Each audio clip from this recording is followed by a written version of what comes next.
Go ahead for 2 minutes, Mr. Brock. Thank you.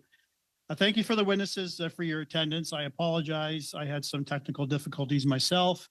I didn't listen to your opening remarks, but I received some notes, and anyone can probably ask or answer this question, but I think it's probably more appropriate for you, Ms. Carruthers.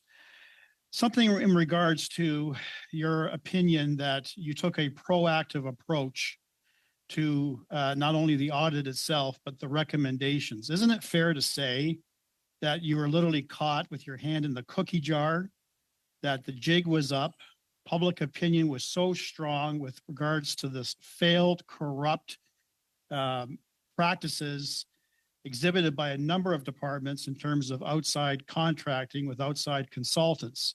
So it wasn't an issue of you taking proactive measures within your own department, but literally the public demanded more transparency and accountability. Is that a better way of phrasing what's really going on here? Thank you very much for the question. I would say, we did take proactive measures in that we weren't actually conducting this audit because we believed that, or were notified of any wrongdoing within the department. It really was a way for us to kind of assess the internal controls that we do have within the system, so that we could then better be able to address any issues that did come up. Thank you. Thank you for that. So I would push back a little bit, Ms. Carruthers, because we had a similar audit in 2019. And a lot of the findings in 2019, in terms of the irregularities of the contracting practices, the contract splitting, a number of contracts not being signed properly, people not having the appropriate authority, was revealed in 2019, 4 years ago. So I don't know how long you've been in your current role or at Global Affairs, but clearly nothing was learned by way of any sort of systemic change within the department, because this is deja vu all over again. Isn't that a fair statement?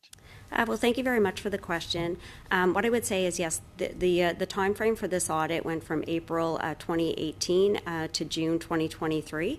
Over the course of that period, the department actually did make a lot of changes to our system in order to rectify a lot of these issues.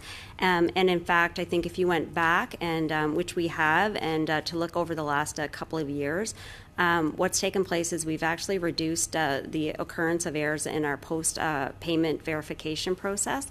So if we look back, well, to be frank, sorry, to be frank, I'm afraid Carruthers, that is our time, but I'm sure we'll get back to the next round.